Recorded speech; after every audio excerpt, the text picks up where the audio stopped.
At the beginning of the episode, Reacher rushed into the hotel and then made his way up to a room upstairs.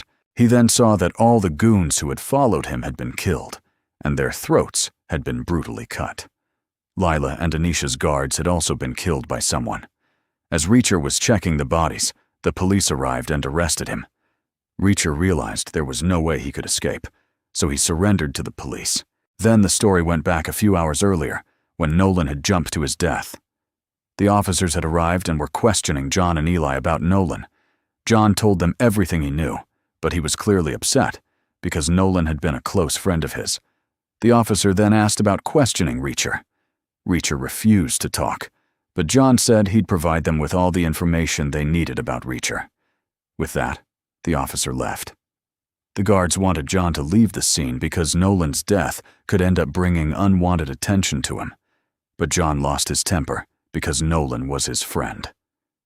Eli then explained to John that if he wanted to move forward in the election, he'd have to leave the scene.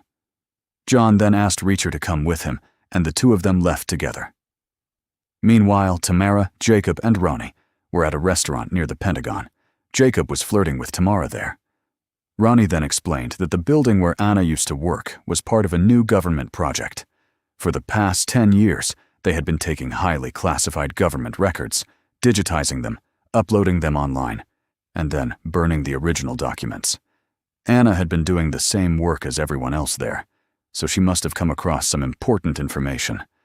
Tamara and Jacob wanted to know what Anna had discovered, which meant they'd have to get inside the building with Tamara. Ronnie explained that Anna must have stolen some important information, which was why everyone was after her. Jacob felt bad hearing that. Tamara then noticed that most of the people coming into the building worked at the Pentagon. Since they couldn't use Anna's ID, they'd need to steal an ID from one of those employees. That's when a girl named Lisa Ann showed up, and she could be useful to them. Lisa came inside and went to pick up her food. Jacob accidentally bumped into her, then started helping her. While helping her, Jacob stole her ID and handed it to Tamara. He then apologized to Lisa, and she forgave him. Meanwhile, John and Reacher started drinking to remember Nolan. John explained that when he went to Indonesia, he met Nolan there. Everyone was afraid of Nolan, and that's how the two of them became friends. Nolan didn't have an ego, and the two of them thought alike. Reacher said that if they really thought alike, then John should know why Nolan might have committed suicide. John said he didn't know anything about that. He also said they'd never harassed or killed anyone. Reacher then asked what they were doing in Indonesia in the first place, because Anna had killed herself, and someone had kidnapped her son. And whoever took him were dangerous killers. John then said he was about to share some information that no one outside of them could find out about. The truth was, they had gone to Indonesia with American scientists to study plants that could potentially be used to cure diseases. They needed help from the locals, so they trained their military to get their assistance. That's when they met Putra, who was their general.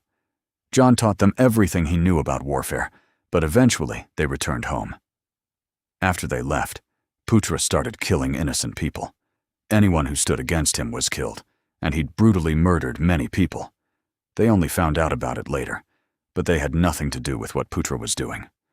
Reacher said that Saddam Hussein, Noriega, and bin Laden had all betrayed America before, and Putra had done the same thing. John said that if people found out he and Putra had worked together, years of his hard work could be ruined. That's exactly what Reacher's informant wanted.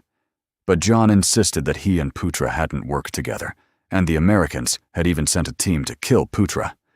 Reacher then said Nolan was with Anna on the subway, so he must have known something. He wanted that drive. John said the drive was government property, and a lot of people were after it. Reacher would have to return it to him. John also admitted that he'd only sent a few low-level officers after Reacher, and he had no idea what the CIA was doing. Reacher said he'd check the information on the drive first. After seeing what was inside, he'd decide what to do next. Reacher then left and met Eli outside. Eli told him that John was probably upset about Nolan's death, but Reacher didn't care about Nolan at all. Eli told Reacher that he was pretty unlucky because, wherever he went, someone ended up dead. Reacher replied that his mother used to say the same thing. Eli then told Reacher not to come with them anymore. Reacher asked for a ride, but Eli's driver refused to give him one. Meanwhile, Tamara used Lisa's ID to get inside. She scanned the ID at the entrance. Then Lisa went inside and met with the manager. She told the manager that she'd gotten Anna's old position. The manager showed her Anna's desk and explained the job. They were supposed to digitize old documents by scanning them and uploading them online. While looking around, Tamara found a photo of Anna.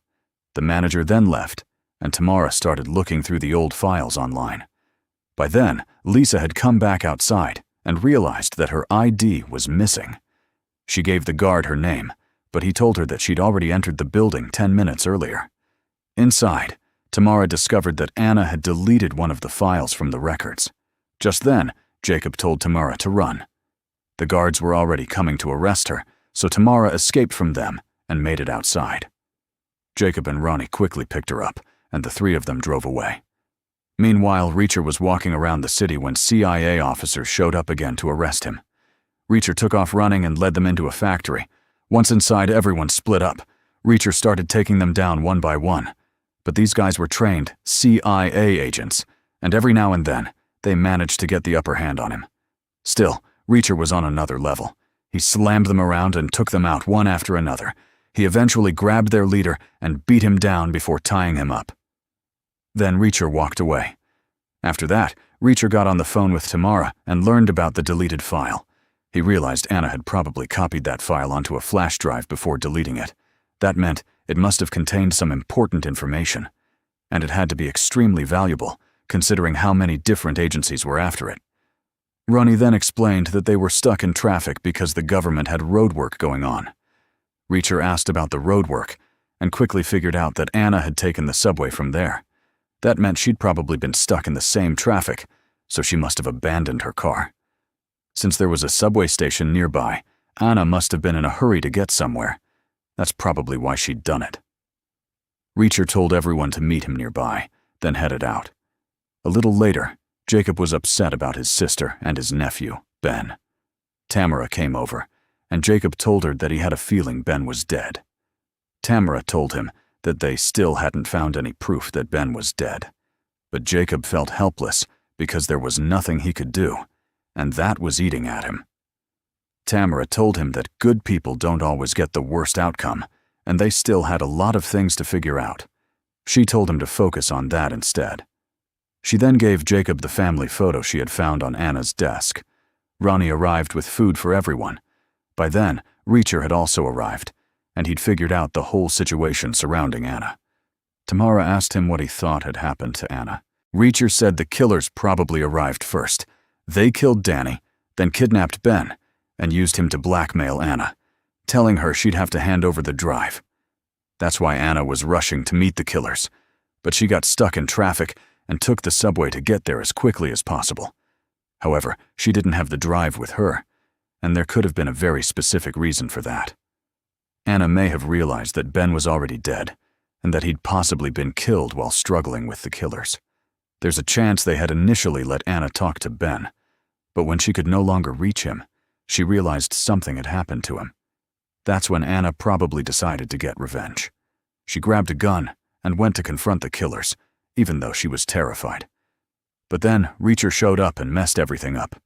Anna had already made up her mind to confront the killers when Reacher arrived and told her he was an officer. Hearing that scared Anna because she thought Reacher was going to arrest her, which would mean she'd never get a chance to avenge Ben. She was already emotionally broken, and Reacher hadn't realized how badly she was struggling. He'd only been trying to help. Reacher then said Anna must have left the drive somewhere. Most likely she gave it to Lila, who was staying at the first hotel. But Lila had been forced to leave the hotel because of the killers, so there was a good chance the drive was still there. Just then, Tamara got a call from the station. They told her that Ben was dead and that his body had been found. Jacob was devastated when he heard the news and walked away. Tamara said they needed to go see Ben, so she asked Reacher to go with Lila and retrieve the drive. Reacher then left. Reacher and Lila checked the hotel, but there was no sign of the drive. The two of them left the hotel, still unable to figure out where Anna could have sent it. But then Reacher noticed that the killers were after them. They were coming to kill both of them. Reacher and Lila took off running. Reacher led Lila into the subway and put her on a train, sending her ahead while he stayed behind to deal with the killers. One of the killers then showed up and held Reacher at gunpoint. Reacher immediately fought back. He grabbed the killer's gun and used it to shoot one of his own men, then slammed the killer in front of the train and broke his arm. Reacher then demanded to know who he worked for, but the killer fell onto the tracks and was electrocuted by the live rail. By then, the officers had arrived. Reacher ran from them and hid behind a train. He eventually made his way farther down the tracks, where he found several homeless people hiding there. A little later, the officers also arrived while searching for Reacher.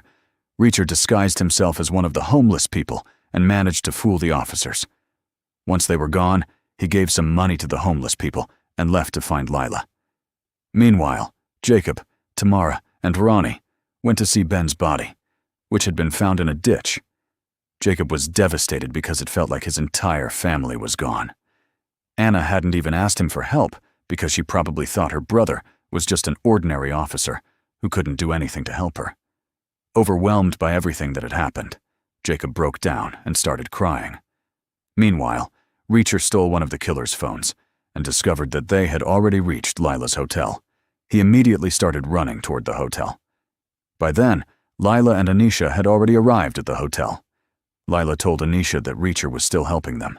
Anisha was about to cook the food herself because she was tired of eating American food. But when they returned to their room, Lila and Anisha found that someone had killed their guards. The killers then appeared and grabbed both of them. They demanded the flash drive and pulled out their knives. At the same time, a doctor told Tamara that there were similarities between the way Ben and Danny had been killed. Both had been cut in the same pattern with a specific knife. It was an Indonesian weapon, one that was mainly used by trained martial artists. Everyone was shocked to hear this, because the only Indonesians involved were Lila and her group. By then, Lila and Anisha had pulled out similar knives. It became clear that they were the ones who had killed Danny and Ben, and they were killers themselves. The two women prepared to fight. Just then, Reacher rushed into the hotel and made his way upstairs to the room. He then saw that all the goons who had followed him had been killed, and their throats had been brutally cut. Lila and Anisha's guards had also been killed by someone. As Reacher was checking the bodies, the police arrived and arrested him. Reacher realized there was no way he could escape, so he surrendered to the police. And with that, this incredible episode comes to an end. If you want to watch the next episode, make sure to like this video and subscribe to the channel.